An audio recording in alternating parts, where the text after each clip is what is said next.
Morning students. Today's our lesson is supplementary reader, the aged mother. Aged அப்படின்னா என்ன சொல்லுவோம்?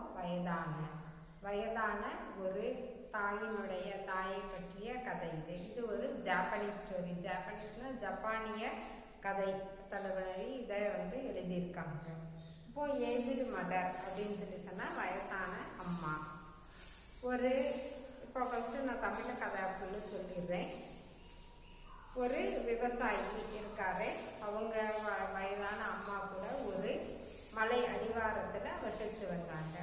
அப்போது ஒரு காலத்தில் அந்த நாட்டை ஆண்ட அரசர் என்ன சொல்கிறாரு, ஆளுநர் அப்படி சொல்கிறோம்னா அவர் என்ன சொல்கிறாரு, ஆட்சியாளர் என்ன சொல்கிறாரு, வயசானவங்க எல்லாத்தையும் கொன்றுங்க, யாரும் வயதானவங்களாகவே இருக்கக்கூடாது, எல்லாத்தையும் அவங்கள என்ன செய்யணும், மரணிக்க வேண்டும் அப்படின்னு சொல்லி ஆர்டர் போட்டுட்டாரு. இவருக்கு ரொம்ப கஷ்டமாயிடுச்சு. எப்படி ஒருத்தர் வயசானவங்க தன்னுடைய வயதான தாயை எப்படி கொல்ல முடியும் அப்படியே இவர் ரொம்ப மனசு கவலைப்பட்டுட்டு, ஆனா என்ன செய்ய முடியாது, அவர் அந்த அரசருடைய ஆணையை மீற முடியாது. அதனால அவர் என்ன செய்யறாரு, சரி நம்ம அவர் யோசிச்சுட்டு அந்த மலை உச்சியில கொண்டு போய் இவங்களை விட்டுட்டு வந்துடுவோம் அப்படின்னு சொல்லிட்டு அம்மாவுக்கு தேவையான சாப்பாடு எல்லாத்தையும் எடுத்துக்கிட்டு அம்மாவை முதுகுல சுமந்துக்கிட்டு அவர் மலை உச்சிக்கு போகலான்னு சொல்லிட்டு கிளம்புறாரு. போற வழி பாதை ரொம்ப மோசமா இருக்கு. இருந்தாலும் அப்படியே வழி தெரியாது இல்லையா, ஏதோ இருக்கிறதுல ஏதோ தடிப்பாத சருவலா இருக்கு, இதுவா இருக்கு, அப்படியே அட்ஜஸ்ட் பண்ணி அவர் பாட்டுக்கு ஒரு இது இல்லாம மேலே போகணும் அப்படிங்கிற ஒரு நோக்கத்தோட மேலே ஏறிட்டே இருக்காரு. அவங்க அம்மா பார்த்துட்டே வராங்க. அதில் என்ன செய்யறாங்க, ஐயோ நம்ம பையன் திரும்பி வர்றப்போ என்ன செஞ்சிடணும், இப்படி எப்படி பாதை கண்டுபிடிச்சி எப்படி வருமா அப்படின்ட்டு அவங்களுக்கு ஒரே கவலை. அதனால அவங்க என்ன செஞ்சாங்க, போற வழியிலாம் அவங்களுக்கு அந்த கைக்கு ஏற்ற இடத்துல இருக்கக்கூடிய அந்த மரத்துல அந்த குச்சிகளை எல்லாம் உடைச்சு அப்படியே என்னது கொழுந்து குச்சிகளா உடைச்சு அப்படியே கீழே போட்டுட்டே வராங்க. போற வழியெல்லாம் என்ன செஞ்சுட்டே வராங்க, போட்டுட்டே வராங்க. மேலே கொண்டு போய் அவங்க அம்மாவுக்கு அவ என்ன செய்யறான், ஒரு படுக்கை உட்கார்றதுக்கு ஒரு குச்சிகளை எல்லாம் அடுக்கி ஒரு மத்த மாதிரி தயார் பண்ணி அவங்க அம்மாவை உட்கார வச்சுட்டு கிளம்பலாம் அப்படின்னு சொல்லல அவங்க அம்மா சொல்றாங்க, மகனே நீ பார்த்து பத்திரமா சூதானமா போயிட்டு வா, போற வழியில இப்படி நான் குச்சிகளை போட்டுட்டே வந்திருக்கேன் இந்த பாதையில, அந்த குச்சியை ஃபாலோ பண்ணியே போனீங்கன்னா நீ வீட்டுக்கு போயிடலாம் அப்படின்னு சொல்லி அவங்க அம்மா சொல்றாங்க.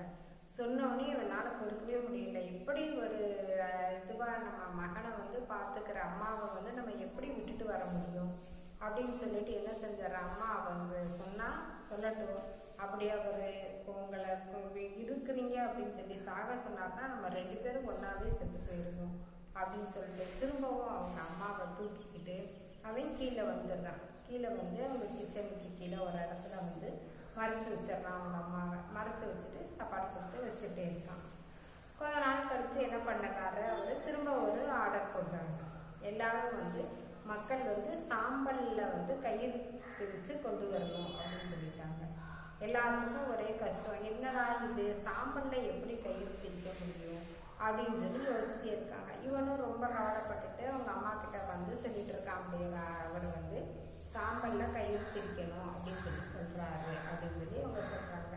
அப்ப அவங்க அம்மா சரி இருப்பா நான் யோசிச்சு சொல்றேன் அப்படின்னு சொல்றாங்க. அடுத்த நாள் போனோடனே அவங்க அம்மா சொல்றாங்க, நீ வைக்கல் எடுத்துக்கோ, அதை கயிறு மாதிரி முறுக்கிக்கோ, வைக்கல் எடுத்து அதை என்ன செஞ்சுக்கோ அப்படியே முறுக்கி வச்சுக்கோ, ஒரு ஃப்ளாட்டான ஒரு கல் பகுதியில் கொண்டு போய் காத்தடிக்காத இடமா பார்த்து அதை நீட்டமாக வச்சிரு, அந்த வைக்கலை வச்சுட்டு நைட்டு காத்தடிக்காத சமயத்தில் பொருத்தி வச்சிரு, அது எரிஞ்சு முடிஞ்சிச்சுன்னா காயிறு மாதிரி வந்துடும் சொல்லி அம்மா சொல்கிறாங்க. இவரும் அதே மாதிரி நைட்டு போய் நீட்டமாக ஒரு இடத்துல பரப்பி வச்சு காத்தடிக்காத சமயமாக பார்த்து தீ வச்சிடறான். அது காலையில் பார்க்குறப்போ எப்படி இருக்கு, அது கயிறு மாதிரி அப்படியே இருக்கு. உடனே அவங்க இதை அரசர் பார்த்துட்டு ரொம்ப புகழ்ந்து பாராட்டுறாரு. அப்புறமா அவருக்கு ஒரு யோசனை, ஏப்பா இதெல்லாம் நீ எங்கேருந்து கற்றுக்கிட்ட அப்படின்னு சொல்லி கேட்டுகிட்டே இருக்காரு. எப்படி உனக்கு இவ்வளோ அறிவு வந்துச்சு அப்படின்னு சொல்லி அவர் ரொம்ப நீ சொல்லியே ஆகணும்னு சொல்லல அவன் வேறு வழி இல்லாமல் அவங்க அம்மா இருக்கிறத அவங்க அம்மா சொன்ன அட்வைஸை அவன் சொல்லிட்டான். சொன்னோடனே அப்போ தான் அவருக்கு தெரிஞ்சிச்சு, அடடா நம்ம இளைஞர்கள் வந்து வலிமையானவங்களாக இருக்காங்க, இருந்தாலும் அவங்களுக்கு ஒரு வழிகாட்டுறதுக்கு ஒரு அந்த அட்வைசர் வந்து வயசானவங்க தேவை அப்படின்னு சொல்லி அவர் உணர்ந்து என்ன செஞ்சுட்டாரு, அந்த ஆர்டரை வந்து கேன்சல் பண்ணிட்டாரு. சரியா அப்படின்னு சொல்லி இந்த கதையை முடிச்சிருக்காங்க. பாருங்க, aged mother, a poor farmer and his aged mother lived in the foot of the mountain. Aged mother and a farmer lived at the foot of a mountain. The ruler of the country ordered to kill all the aged people. The ruler ordered to kill all the aged people. The farmer took his mother to the mountain. She filled the pot with the twigs for the safe return of the sun. The poor farmer and his aged mother lived at the foot of the mountain. The ruler of the country ordered to kill all the aged people. The farmer took his mother to the mountain. She filled the path with twigs for the sun's safe return. He was moved by the love and hid her in a hut. Again, the governor ordered to bring them a rope of ash. The old mother gave an idea to make the rope.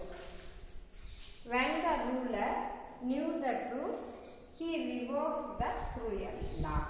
சரியா, he was moved by the love and hid her in a hut. அவங்க என்ன செஞ்சுட்டாங்க, அவனோட அன்பை பார்த்து நெகிழ்ந்து போய் அவன் வீட்டில் கொண்டு வந்து ஒரு இடத்துல மறைச்சி வச்சுட்டான்.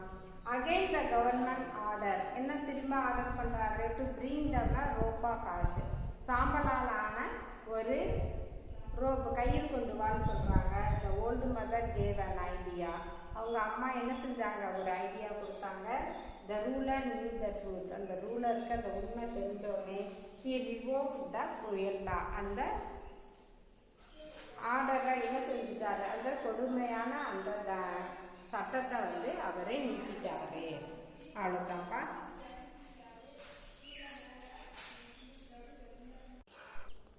Supplementary reader, The Aged Mother.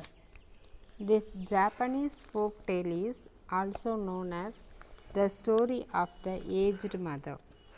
It highlights that the aged are sharp-witted. It describes the love and affection of a son and his mother have for each other. இந்த கதை வந்து ஜப்பானிய கதை, ஜப்பானிய கிராமத்துக்கு சார்ந்த கதை. ஒரு அம்மாவும் அவங்களோட பையனும் அவங்களுடைய அன்பை வந்து வெளிப்படுத்துகிறதா இருக்குது இந்த கதை. அதோட வயசானவங்க எவ்வளவு புத்தி கூர்மையோடு இருப்பாங்க அப்படிங்கிறதையும் இந்த கதை வந்து விளக்குது. பார்க்கலாம். Long, long ago, there lived at the foot of the mountain a poor farmer and his aged widowed mother. They owned a bit of land which supplied them with food, and they were humble, peaceful and happy. The country shining was governed by a despotic leader who, though a warrior, had a great and cowardly shrinking from anything suggestive of failing health and strength. This caused him to send out a cruel proclamation. Signing அப்படிங்கிற ஒரு நாடு இருக்குது. அந்த நாட்டினுடைய அரசன் வந்து ரொம்ப கொடூரமான அவனாக இருக்கிறான். ஒரு போர் வீரனாக மிகவும் கோழைத்தனமாக எல்லாத்துலேயும் வந்து பின்வாங்க போகக்கூடிய ஒரு வலிமை இல்லாதவனாக இருந்தான். அவன்கிட்ட வந்து ஒரு கொடூரமான ஒரு அறிவிப்பு வருது. ப்ரொக்ளமேஷன் அப்படின்னு சொல்லி சொன்னோம்னா ஒரு அறிவிப்பு, ஒரு ஆணை வருது. என்ன ஆணை அப்படின்னா, the entire province was given strict orders to immediately put to death all aged people. எல்லா வயசானவங்களையும் மரணத்துக்குள்ளாக்கணும் அப்படின்னு சொல்லி அந்த ராஜா ஆர்டர் போடுறாரு. Those were barbarous days and customs of abandoning old people to die was not uncommon. இது ரொம்ப காட்டு மிராண்டித்தனமானது. முதியவர்களை சாகிறதுக்கு ஒதுக்கி தள்ளுவது பொதுவாகன இல்லை. அப்படின்னாலும் the poor farmer loved his aged mother with tender reverence and order filled his heart with sorrow. இந்த மாதிரி மோசமான ஒரு ஆணை இந்த ஏழை விவசாயியை மிகவும் பாதிச்சிச்சு. But no one ever thought twice about obeying the mandate of the governor. So, with many deep and hopeless sighs, the youth prepared for what at the time was considered the kindest mode of death. அந்த ராஜாவோட ஆணைக்கு கட்டுப்படுறதை தவிர வேறு எப்படியுமே யோசிக்க முடியாது. அதனால் நம்பிக்கை இழந்து அவன் என்ன பண்ணிட்டான், இந்த கொலை செய்கிறதுல கஷ்டப்படாமல் எப்படி செத்து போகிறது வைக்கிறது அப்படின்னு அவன் யோசிக்க ஆரம்பித்தான். Just at sundown, when his day's work was ended, he took a quantity of unwhitened rice, which was the principal food for the poor, and he cooked, dried it, and tied it in a square cloth, which he swung in the bundle around his neck, along with gourd filled with cool sweet water. அவனுடைய வேலையெல்லாம் முடிச்சுட்டு அவன் என்ன செஞ்சான் அப்படின்னு சொன்னால், அரிசி எடுத்து சமைச்சு அதை ஒரு துணியில் கட்டிட்டு மூட்டையாக கட்டிட்டு தண்ணியையும் நிரப்பிக்கிட்டு ஒரு குடுவை எடுத்து அந்த தண்ணியை நிரப்பி அதையும் கழுத்தில் மாட்டிக்கிட்டு கிளம்புறான். Then he lifted his helpless old mother to his back and started on his painful journey up the mountain. அவன் என்ன செய்கிறான், அவங்க அம்மாவை முதுகில் தூக்கிக்கிட்டு ஒரு மலை உச்சியை நோக்கி அவனுடைய பயணத்தை தொடங்குறான். The road was long and steep. ரொம்ப சரிவாக இருக்குது அந்த பாதை. The narrow road was crossed and recrossed by many paths made by hunters and woodcutters.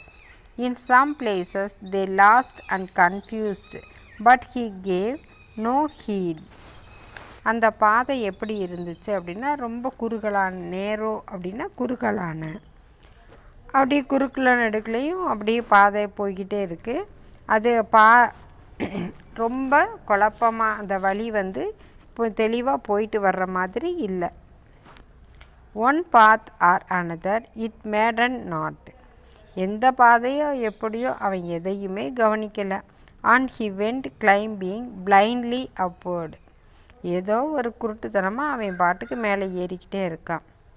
Ever upward towards the high bare summit of what is known as abuts the mountain of the abandoning of the aged.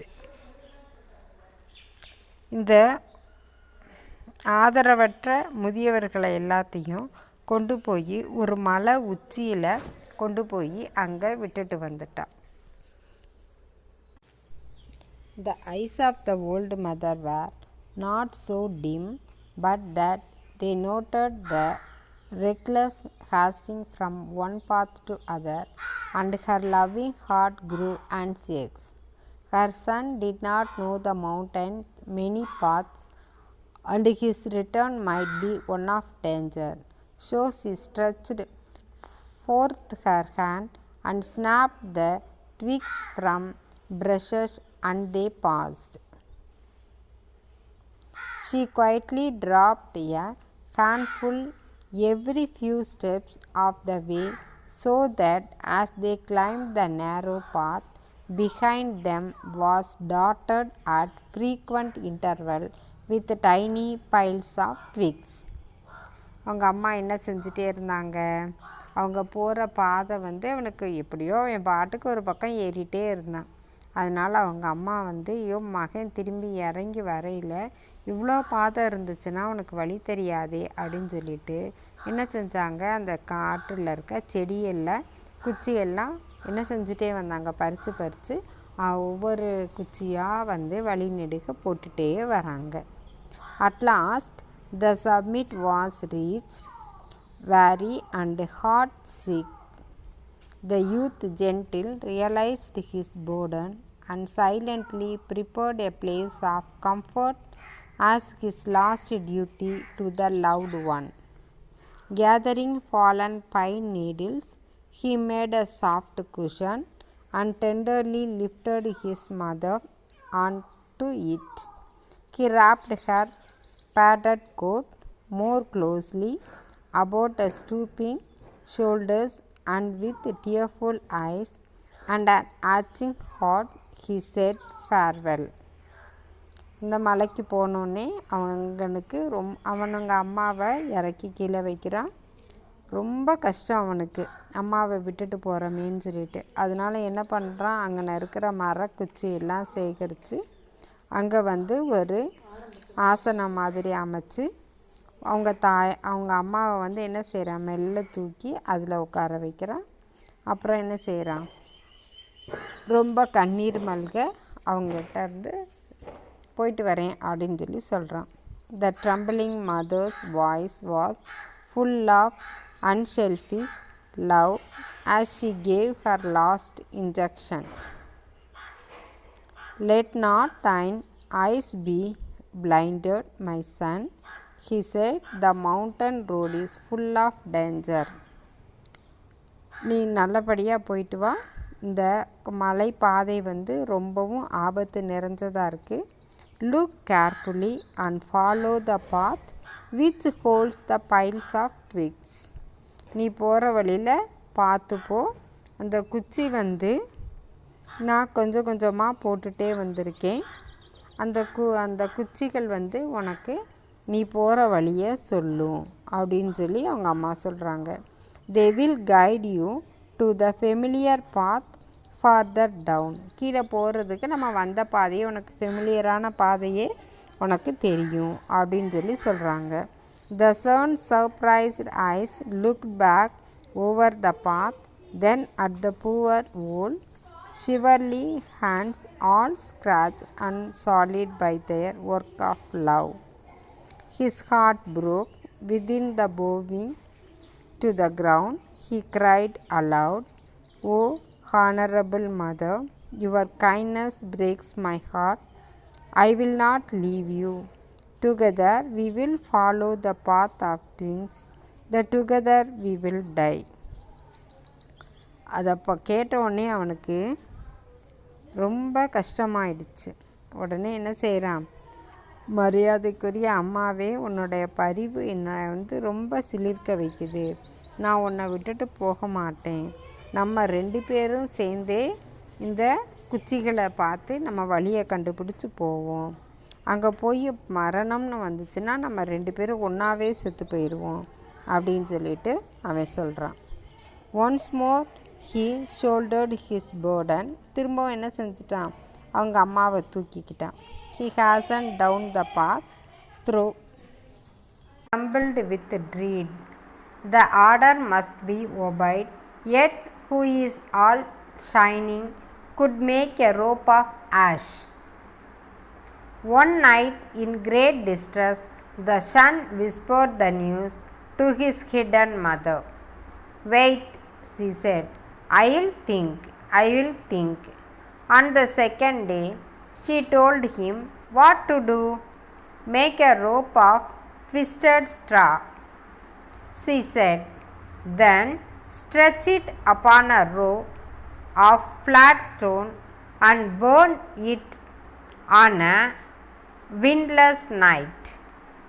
He called the people together and did as she said, and when the blast died down, there upon the stone, with every twisted and fiber showing perfectly, lay a rope of ash.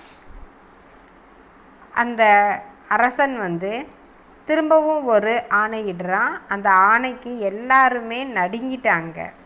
என்ன அப்படின்னு சொல்லி சொன்னால் எல்லாரும் சாம்பலினால் ஆன கயிறு தயாரிக்கணும் அப்படின்னு சொல்லி அந்த ஆர்டரில் சொல்லிட்டாங்க. அதனால அவங்க எல்லாரும் ரொம்ப வருத்தமாக இருக்காங்க. அந்த பையன் வந்து அவங்க அம்மாவை வந்து தூக்கிட்டு வந்து மறைச்சி வச்சுருக்கான் இல்லையா, அவங்க அம்மாட்ட போய் சொல்கிறான், இந்த மாதிரி ராஜா சொல்லியிருக்காரு, ரோப்பு வந்து என்னது சாம்பலில் கயிறு தயாரிக்கணும்னு சொல்லியிருக்காருன்னு சொல்கிறான். அந்த அம்மா வெயிட் பண்ணு அப்படின்னு சொல்லிட்டு யோசிக்கிறாங்க. அடுத்த நாள் சொல்கிறாங்க, நீ என்ன பண்ணுறன்னா வைக்கோல் எடுத்து கயிறு மாதிரி சுற்றி முறுக்கிக்கோ அப்படின்னு சொல்கிறாங்க. முறுக்கி ஒரு தட்டையாக இருக்கிற கல் மேலே வரிசையை அப்படியே வச்சுருங்க. காற்றடிக்காத இடமா பார்த்து கல்லில் வந்து என்ன செஞ்சுருங்க, அந்த வைக்கோலை முறுக்கி நேராக வச்சுருங்க. வச்சுட்டு அதில் வந்து என்ன செய்ய, தீப்பொருத்தி வச்சிரு அப்படின்னு சொல்கிறாங்க. அது அப்படியே காற்று வீசாமல் இருக்கனால அது எரிஞ்சு அந்த சாம்பல் எப்படி இருக்குது, ஒரு கயிறு மாதிரியே சாம்பல் அங்கே இருக்குது அப்படின்னு ஆயிடுன்னு சொல்லி சொல்கிறாங்க. உடனே இவனும் அதே மாதிரி செய்கிறான்.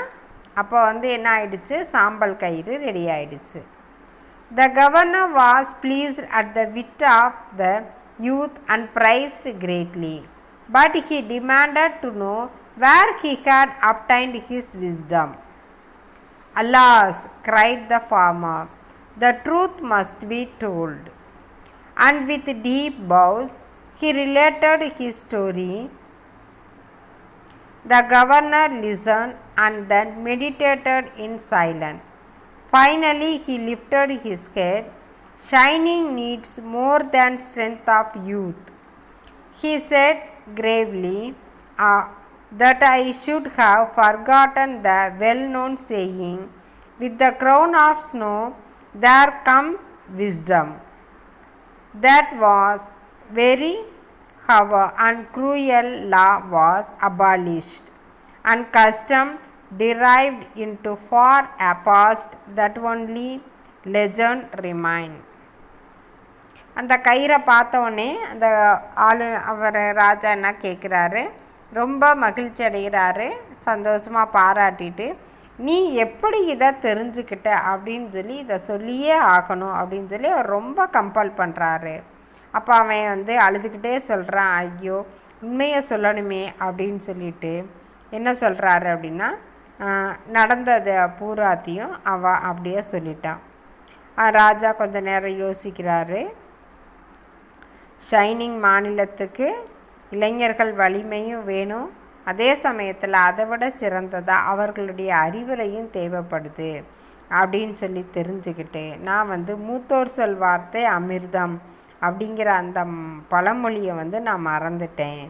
ஆனால் வந்து முதியோர்களை வந்து கொல்லக்கூடிய அந்த கொடிய தடை சட்டத்தை வந்து தடை செய்யப்பட்டது அப்படின்னு சொல்லி அனௌன்ஸ் பண்ணிடுறாரு. இது வந்து ஒரு கதை, எங்கது ஜாப்பனீஸ் ஸ்டோரி இது, சரியாப்பா. இந்த கதையை எழுதினவர் வந்து மார்க்கோ பாசோ அப்படிங்கிற ஒரு பெரிய கவிஞர் வந்து இந்த கதை எழுதியிருக்கிறாரு. சரிப்பா, பார்க்கலாம். இதுக்கு வந்து ஹின்ஸ் டெவலப்மெண்ட் மாதிரி வரும். நான் வந்து உங்களுக்கு அந்த ஹின்ஸையும் அந்த டெவலப் பண்ணி இதையும் உங்களுக்கு ஃபோட்டோஸ் எடுத்து அனுப்பி விட்றேன், பாருங்கள்.